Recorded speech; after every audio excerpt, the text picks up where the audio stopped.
aos Colossenses. Peço que você deixe a sua Bíblia aberta no capítulo 2. Carta de Paulo aos Colossenses. Deus colocou essa palavra no meu coração, irmãos, essa semana. E eu confesso que eu fico bastante feliz, irmãos, de como seguir durante a semana, estar tendo um momento de devocional. Escola é um lugar difícil de achar um momento em silêncio, né? E no meio da barulhada toda dos alunos, eu consegui achar a sala, Messias, longe de tudo e de todos, e que o silêncio é grande. E eu estou levando a Bíblia e lendo lá nas aulas vagas, nas horas de intervalo, e Deus tem falado no meu coração. Eu estou feliz, irmãos, por isso. Segunda-feira, irmãos, no meu devocional, eu confesso que o Espírito Santo tocou no meu coração com essa palavra. E o tema que ele colocou no meu coração, irmãos, para meditar durante a semana toda foi: Cristo nos dá uma nova vida. Amém, aleluia. Nós muitas vezes, irmãos, não entendemos, e é difícil de entender, algumas das cartas de Paulo, quando ele fala em nova vida. Porque novo é aquilo que já não está em um estado desgastado. Novo é começo, novo é um estado puro. E vida é tudo aquilo que há de mais precioso para a gente. Logo, se nós entendemos novo como puro, eu quero dizer nesta manhã que Deus tem pureza de vida para você. Deus está limpando a tua história nesta manhã. Deus está limpando aquilo que já passou sobre a tua história. Ele está escrevendo uma nova chance para a tua vida. E a carta aos Colossenses, irmãos, é uma carta importantíssima. Primeiro porque Paulo ele vai dizer em toda a carta, é uma carta pequena. Nós não podemos dividir carta em capítulo, mas vamos entender como 5 partes de uma carta. E é uma carta onde Paulo, em toda a história dela, vai dizer sobre a supremacia de Cristo. Ele vai dizer sobre a suficiência de Cristo. Só que Paulo ele não vai dizer sobre isso, irmãos, sem um motivo. Ele vai dizer sobre isso porque a igreja em Colossos, ela está sendo uma igreja atacada por heresia. Está sendo uma igreja atacada por algo que não vem de Deus. Está sendo atacada por alguma ideia que não é a ideia em que a igreja verdadeira precisava. Paulo ele vai escrever para que a igreja esteja focada, que não há outro caminho a não ser Jesus. Ele vai escrever para que a igreja lembre que não é teologia da prosperidade, não é teologia do fracasso, não é pastor, não é apóstolo, não é bispo, não é A, não é B, mas é Jesus que muda a história, é Jesus que muda caminho, é Jesus que endireita passo. Paulo ele vai escrever, irmãos, e é muito interessante isso, para uma igreja onde está sendo atacada pela cultura grega. Se hoje a gente fala de grego, muitas crianças quando ouvem a palavra grego só lembram do Danone. Mas a cultura grega é uma cultura milenar, e uma cultura rica, só que é uma cultura perigosa. E Paulo ele mesmo na prisão, ele vai escrever: não importa onde você esteja, não importa o que você está passando, Jesus ele é supremo, Jesus ele tem nova história, Jesus é Salvador, Jesus é Senhor, aleluia. Então Paulo escreve na prisão para uma igreja que está num momento delicado sobre heresia, para um povo que está sendo ameaçado teologicamente. E nesta manhã, parece que o Fábio estava na mesma ligação que eu durante a semana toda, que a palavra é muito parecida. E nesta manhã eu quero dizer para você: não se engane por vãs teologias. Estávamos conversando antes do culto, irmãos, que o ataque não está vindo de fora ultimamente. O ataque está vindo de dentro, general. O ataque não está vindo do mundo, o ataque está vindo dos falsos profetas. E usando a Bíblia, um texto sem contexto que gera pretexto.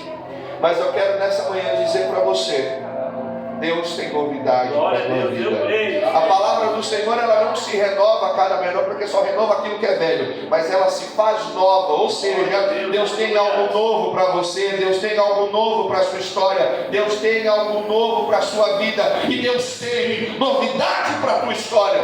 Glória a Deus, aleluia. Versículo 6, Paulo vai dizer assim: assim como vocês receberam a Cristo Jesus, continuem a viver nele, enraizados e edificados na fé. Vai dizer no versículo 7, tal como fostes instruídos, crescendo em ações de graça. Versículo 6, ora como recebestes a Jesus Cristo, assim andai nele. Versículo 7, nele radicados e edificados e confirmados na fé, tal como fostes instruídos, crescendo em ação de graça. Amém. É interessante, irmãos, porque se nós vamos entender o significado de receber, receber é algo que eu não tenho domínio. Eu recebo de alguém. Se eu recebo algo, é porque alguém mandou. Trazendo para o contexto da palavra, Paulo está dizendo: olha, vocês receberam a Cristo, a promessa de Deus, a graça infinita do nosso Pai, fez com que nós, gentios, recebêssemos a Cristo, e glória a Deus por isso. Só que não é o único passo que nós precisamos, Messias. Não precisamos somente receber a Deus, mas nós precisamos ter uma atitude. Nós vamos ter uma divisão entre teologias, e um desses teólogos, João Calvino, vai dizer que uma vez salvo, você começa a ter o comportamento de salvo. E não está de todo certo nem de todo errado o pensamento que hoje muitas vezes nós dividimos. Muitas pessoas brigam mais por teologia e esquecem que os dois estavam fundamentados na Bíblia. Mas uma coisa que Paulo vai dizer é: se você recebeu a Jesus, você precisa andar em Jesus. E ele está dizendo isso baseado lá quando Jesus disse: eu sou o caminho, eu sou a verdade, eu sou a vida, e ninguém vai ao Pai a não ser por mim. Se nós formos olhar, o sentido é: ninguém vai ao Pai a não ser por mim. Não é ninguém vai ao Pai a não ser comigo. Isso Paulo vai dizer. Você precisa andar em Jesus. Andar em Jesus é novidade todo dia. Andar em Jesus é deixar a religião de lado e viver o que a Bíblia diz. Andar em Jesus é deixar um pouco o pensamento de que ser crente é só uma gravata, de ser crente é só paletó, de ser crente é só falar glória a Deus, e entender que ser crente é amar a Deus acima de todas as coisas e o próximo como a ti mesmo. É entender que ser crente, andar em Jesus, é viver os 9 frutos os 9 gomos do fruto do Espírito. Aleluia. Aleluias. Muitas vezes nós recebemos Jesus, fechamos num potinho, guardamos no coração e está de bom tamanho. Muitas pessoas acham que receber Jesus está de bom, acham que a graça é de graça, e ela não foi. Foi pago um preço de sangue. Andar em Jesus é um processo contínuo. Você recebeu a santa graça de Deus e da misericórdia dele, mas você andar é um processo árduo. É você entender que dia a dia é preciso descer muitas vezes o joelho no chão e a cara no pó, e entender que Jesus é o caminho, mas ele é aquele a quem nós recorremos. Andar todos os dias em Jesus é estar enraizado todos os dias, falando: Senhor, eu quero ter experiência contigo. Senhor, eu quero ter experiência contigo. Senhor, eu quero ter experiência contigo. Porque muitas vezes, em vez de ser enraizados, somos engessados. Estamos na igreja, viemos para receber. Recebemos, mas não buscamos ser para alguém. Achamos que aceitar a Jesus, ele só vai se revelar quando a trombeta tocar e nós subirmos para encontrar com Ele nas nuvens, sendo que todo dia Ele tem algo que Ele pode se revelar a nós. Os dons espirituais, ainda são distribuídos. Você ainda pode falar em línguas, Deus ainda pode batizar com o Espírito Santo, você ainda pode, aleluias, receber o dom de interpretação, oh glórias. Você pode, o irmão está lá do outro lado da rua, falando em línguas e o Espírito te revelar e você traduzir para o português. Há experiências, mas só consegue experiências com Deus quem está todo dia andando com Jesus, quem está todo dia caminhando com Jesus, quem está todo dia colocando o seu joelho no chão, jejuando e falando com Ele. Aleluia, glória a Deus. Não adianta só receber, é preciso andar. E outra coisa, irmãos, enraizados. E enraizar é algo bonito, irmãos. De vez em quando eu vi a minha tia, minha mãe trabalhava há um tempo atrás, meu pai trabalhava um tempo atrás, eu ficava com a minha tia. Inclusive eu peço oração por ela, irmãos, tia Maria. E toda sexta-feira, 7 horas, 8 horas da manhã, eu ia para a igreja com ela, que era o culto da graça. Eu lembro, irmãos do céu, que culto gostoso. Ia para a igreja da graça com a minha tia, e eu cantava aquele hino, estou seguindo a Jesus. Aprendi mais com o pastor de Itapevi do que com a RL. E depois, quando ela voltava, ela ia cuidar de algumas plantas da chácara que ela tem. E eu lembro que muitas vezes ela pegava um pedacinho de planta e colocava em outra, e vai colocando ao ponto de que vai chegar o tempo e uma planta vai estar junta com a outra. A Bíblia vai dizer sobre isso, irmãos, que nós somos enxertados em Jesus. Nós participamos dessa graça, ao ponto de quem olha para nós enxerga Jesus, ao ponto de nós olharmos para o espelho e não vermos mais um homem ou uma mulher, mas olharmos para o espelho e vermos Jesus, o Salvador. Ao ponto de olharmos para onde está a nossa vida e não ver somente mais a nossa atitude, não ver os nossos gostos, não ver o nosso linguajar, mas ver a atitude de Cristo, o linguajar de Cristo, o andar de Cristo, o jeito de Cristo, as palavras que Cristo usaria. Hoje nós não estamos mais sendo pesquisadores e não estamos mais procurando as palavras de Jesus. Vivemos como se Jesus quisesse e tivesse que aceitar aquilo que somos. Usamos a palavra para dizer Jesus é amor e graças a Deus por isso Ele é. Mas Jesus tem que me aceitar do jeito que eu sou. Realmente, Ele te aceita do jeito que você é, mas Ele te transforma de alto a baixo. E Ele muda, irmãos. E Ele começa a mudar, não é de fora para dentro. Isso é balela. Jesus te muda de dentro para fora. Jesus, Ele busca o teu coração antes de buscar o teu guarda-roupa. Jesus busca a tua língua antes de procurar muitas vezes aquilo que você era. Jesus, Ele te limpa de dentro para fora. E eu quero te dizer nesta manhã, irmãos, que Jesus está falando que Ele quer ter experiências com você. Jesus quer ter experiências se você buscá-lo na madrugada, Ele se apresentar para você. Se você pedir um renovo no Espírito Santo, Ele te renovar. Se você pedir o batismo no Espírito Santo, Ele te batizar. Se você pedir dom de cura, Ele vai te dar, porque a palavra de Deus é esta. Ele quer te usar, aleluia. Aleluia, glória a Deus. E Paulo vai dizer isso para a igreja de Colossos. Não é as teologias de lá, mas é Jesus como Salvador. Ele continua.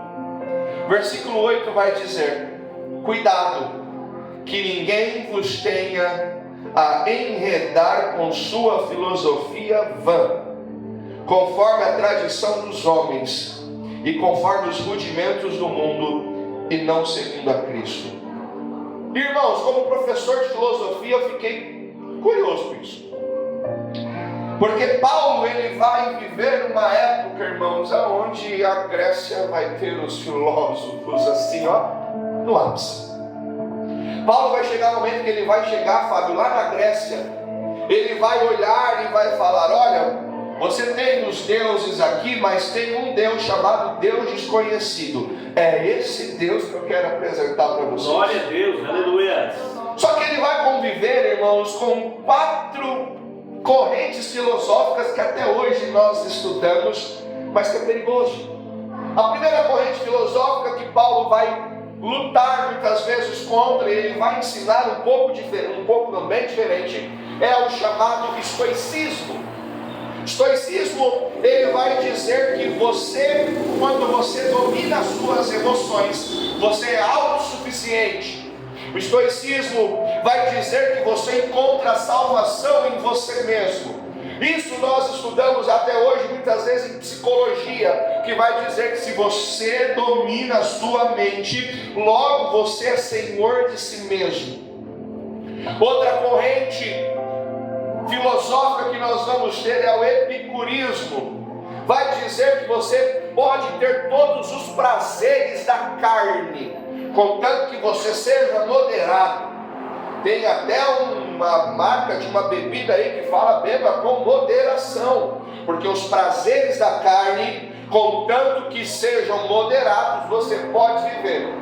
Deus se deixa para lá. Viva você a sua liberdade, viva você a sua história, viva você do seu jeito. Você deixa a sua espiritualidade de lado, que não tem nada a ver com o que você faz no seu corpo. Opa! Isso a gente muitas vezes vê até hoje. O que eu faço dentro da igreja, fica dentro da igreja, Deus me entende. Lá fora o corpo é meu corpo, minhas regras. Cuidado. Nós vamos ter os gnósticos. Ai, Jesus, esse é complicado, irmãos, porque eles vão basear em muitas coisas que a Bíblia às vezes diz. Ele vai dizer que a salvação, ela vem através do conhecimento. Olha só, isso é perigoso, né? Você precisa conhecer para ser salvo. Oh, aleluia. Só que o conhecimento é secreto, não vem da fé. Você é salvo pelo conhecimento. Quanto mais você busca, mais você é. Opa, parece que às vezes você tem isso na igreja agora, né? Quanto mais você lê, mais você tem. A sua fé não te salva, porque se fosse assim, até o diabo seria salvo, porque ele também tem fé. Olha só as besteiras que eles diziam. Não com essas palavras, porque eram outros tipos de adversário que eles tinham. E nós vamos ter talvez a pior de todas, irmãos, que é o platonismo. Platão foi um sábio? Foi um sábio. Platão, ele vai ajudar a filosofia? Vai ajudar a filosofia. Só que ele vai dizer uma coisa a qual Jesus jamais diria para nós: que o seu mundo físico é inferior ao seu mundo psicológico. Pastor, o que isso quer dizer? Você é mente e o seu corpo vai ser jogado. Isso parece inofensivo, mas eles estavam dizendo que Jesus não era Deus, porque Deus jamais se colocaria numa matéria pecaminosa. E essas quatro teologias filosóficas, essas quatro correntes filosóficas estavam entrando em Colosso. Hoje nós talvez não temos claramente essas quatro dentro da igreja, mas nós temos muitas vezes pregadores, profetas, que estão colocando ideais que não são bíblicos dentro da igreja. E eu falei ontem para a Dayara: eu vou pregar isso, nós vamos gravar, talvez vão me bater na internet, não tem problema, mas irmãos, hoje tem muitos em nome de Deus que não estão trazendo crescimento para a igreja. Hoje, se você olhar, irmãos, muitos estão falando sobre um Deus tão paz e amor, que Ele salva todo mundo. E não é assim. Hoje está sendo pregado que você é salvo simplesmente por você falar "Oh, Jesus!" e viver uma vida totalmente enraizada no pecado. Se você não está enraizado em Cristo, você não vai ao céu. Irmãos, eles usam um texto totalmente distorcido. João 10 vai dizer: eu sou o bom pastor, e o bom pastor deu a vida pelas ovelhas. Oh, glória a Deus! Só que tem um negócio, irmãos. Uma das coisas que a ovelha faz com o pastor é obedecer. Eu não estou falando pastor, figura humana, eu estou falando de Jesus. Aleluia. Está sendo pregado uma teologia a qual você não precisa obedecer a Deus, porque você é a menina dos olhos de Deus. Vai nessa. Jesus está trazendo a gente aqui nesta manhã, hoje é culto de lição, para dizer que as filosofias humanas são vazias, estão ouvindo coisas que não te aproximem de Deus, mas de um contentamento de si mesmo. Está na hora de fugir, porque o culto não é lugar de você sair saltitando, é lugar de você sair cabisbaixo e falar: quão miserável eu sou, porque Deus me amou, mesmo eu sendo um pecador. Aleluia! Glórias a ti. Hoje nós estamos ouvindo engano como uma filosofia. Hoje nós estamos lendo mais sobre a Bíblia do que a própria Bíblia. Irmãos, nós precisamos se alimentar da Bíblia, nós precisamos se alimentar da palavra do Senhor. A Bíblia, ela não contém a palavra do Senhor somente, a Bíblia é a palavra do Senhor. Glória a Deus, aleluia. Oh, glórias! Aleluias! E Paulo continua: portanto, nele habita corporalmente, falando sobre o platonismo, corporalmente em Cristo. O corpo de Cristo, ele foi para nós o que salvou toda a plenitude da divindade. Paulo está dizendo: olha, Jesus é totalmente suficiente. Se nós formos colocar, irmãos, o Salmo 23 e traduzir ao pé da letra, e eu tive a oportunidade de falar isso na escola, os alunos dizem: oh, não é o Senhor é meu pastor e nada me faltará. Irmãos, se você vai traduzir ao pé da letra, tirando do original, o Senhor é o meu pastor, não faltará. Muito melhor do que ter alguém que não nos deixa faltar nada, é ter alguém que não nos falta. Eu quero dizer para você nesta manhã: o Senhor não faltará na tua vida, o Senhor não faltará na tua casa, o Senhor não faltará na tua história. Deus é suficiente para você. Aleluia, glória a Deus. Uma das coisas que todo ser humano tem, irmãos, é um vazio na alma. Irmãos, a gente tem vazio na nossa alma. A gente tem um dia, irmãos, pastor, mas o senhor é pastor? Ué, sou carne e osso como vocês. Tem dia que eu acordo triste sem saber por quê. É um vazio que às vezes as pessoas vão para outras coisas. Foi falado aqui, não sei se foi meu pai, acho que foi o Fábio, a Dayara, a Dalila, não lembro. Acho que foi a Dalila que falou para a irmã, né? Às vezes a gente procura preencher o vazio, irmãos, com algumas formas que vão ali ser momentâneo, porque a gente procura algo. O ser humano é sedento, irmãos. A gente julga os nossos irmãos, mas todas as pessoas que estão no mundo estão sedentas. E se não estão aqui, a culpa não é de quem está fora, de quem está dentro que não apresentou o caminho.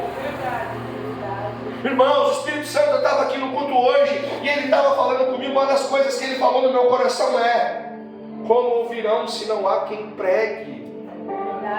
Aleluias! Mas todo ser humano procura preencher um vazio, irmãos. Se você vai na Cracolândia, é o crack. Se você vai nos bares, é a bebida. E uma vez eu estava conversando com meu pai a respeito de por que tem tantas pessoas bebendo corote na rua. E uma das coisas que o corote vai tirar, irmãos, vai você dormir sãozinho na rua para ver se dorme. Eles colocam um corote para preencher o vazio do medo que é dormir na rua. Uma vez eu fui conversar com um morador de rua, o Fábio lembra, a gente estava junto. A gente foi levar marmita, irmãos, e o rapaz falou: nossa, obrigado, Deus abençoe.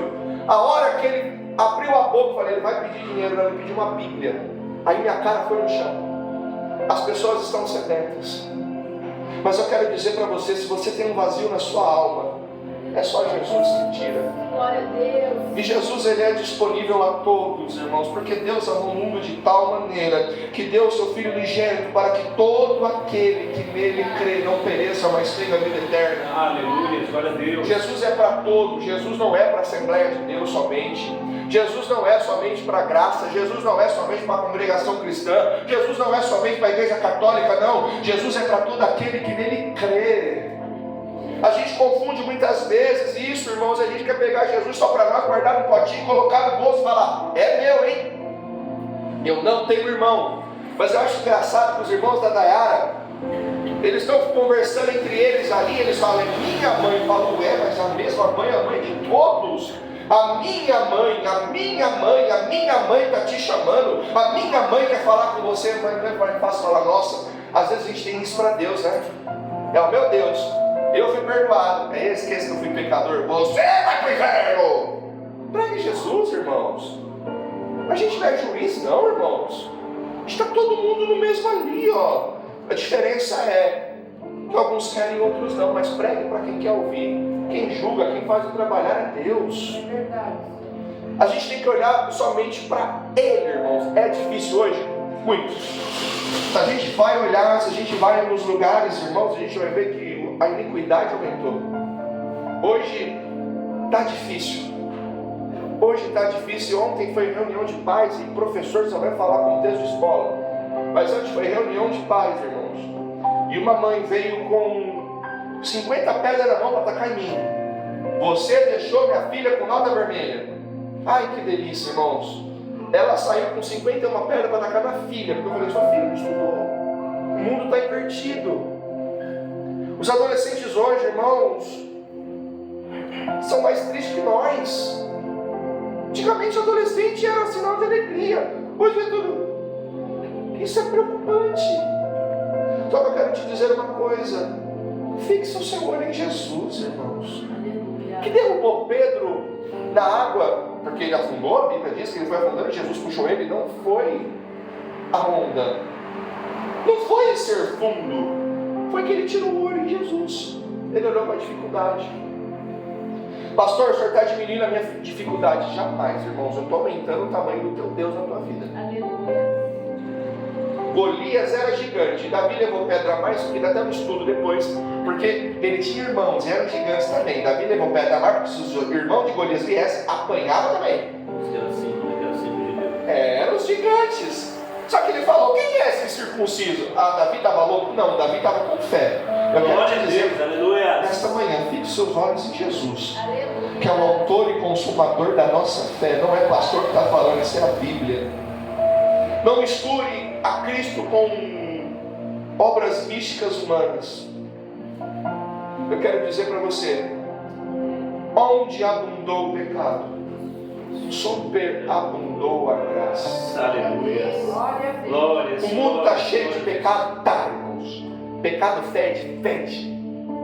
Só que a graça cheira bem. Você conhece um pecador? Prega Jesus, irmãos. Ah, que gostoso é você pregar Jesus para um pecador. Ele vai te xingar às vezes? Vai, irmãos. Vai xingar. Ele vai muitas vezes murmurar? Vai, irmãos. Mas eu duvido que ele durma sem lembrar da palavra que você pregou para ele. Glória a Deus. Sabe por quê? Porque às vezes a gente prega sem fé, irmãos.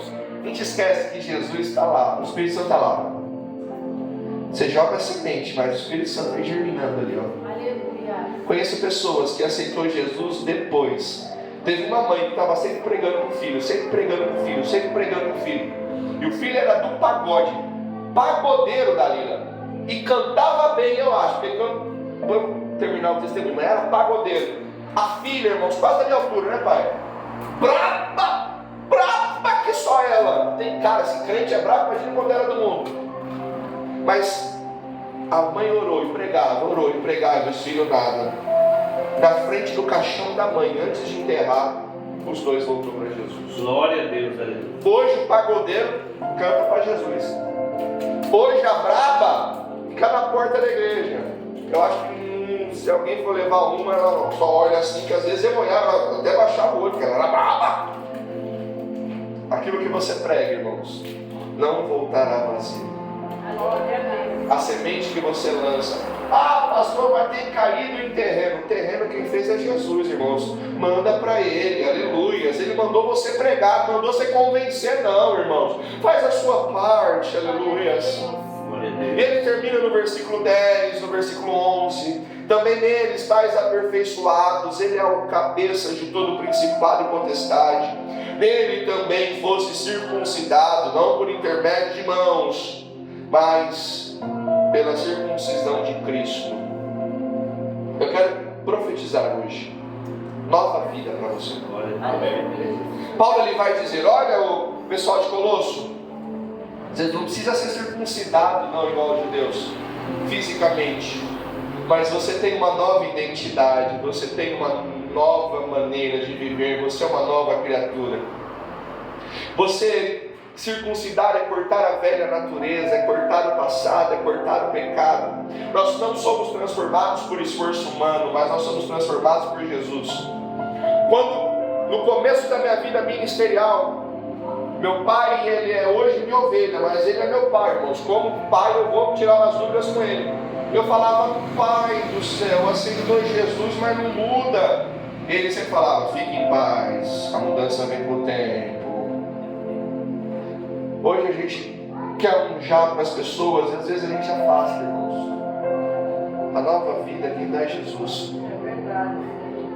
A nova vida, quem vai tirando as coisas é Jesus, irmãos.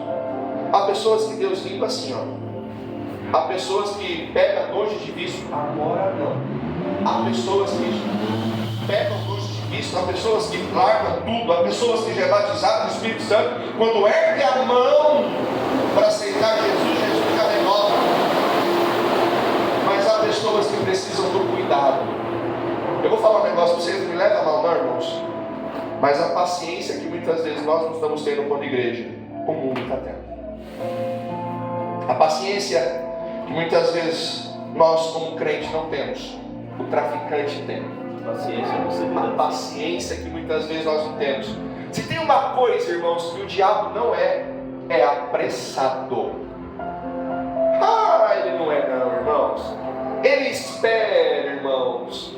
E em Gênesis ele usa a figura da serpente. Eu estava vendo esses dias. O bote de uma serpente é legal, irmãos. É legal entre aspas, né? A cascavel, ela dá o bote. E ela não vai se alimentar.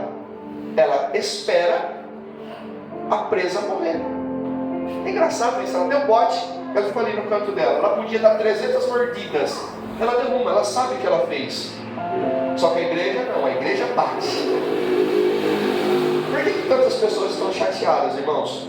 Porque muitas vezes nós estamos batendo e não abraçando mais. Muitas vezes nós estamos usando a língua não para dizer, olha, eu te entendo, eu te compreendo.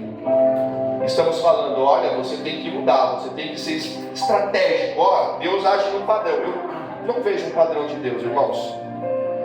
Deus salva cada um de um jeito.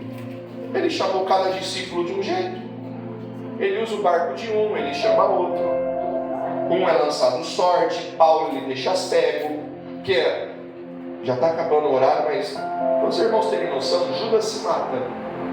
Os discípulos escolhem um, Jesus escolhe outro. Paulo é apóstolo, escolhido por Deus, era perseguidor. Deus vai lá, cega ele, depois tira a escama, depois manda para a prisão, depois sofre naufrágio, depois sofre tudo. Prega a palavra, irmãos. Olha para as pessoas do mundo e fala assim, Deus tem uma nova vida para você. E eu creio que quando você pregar, nós vamos encher.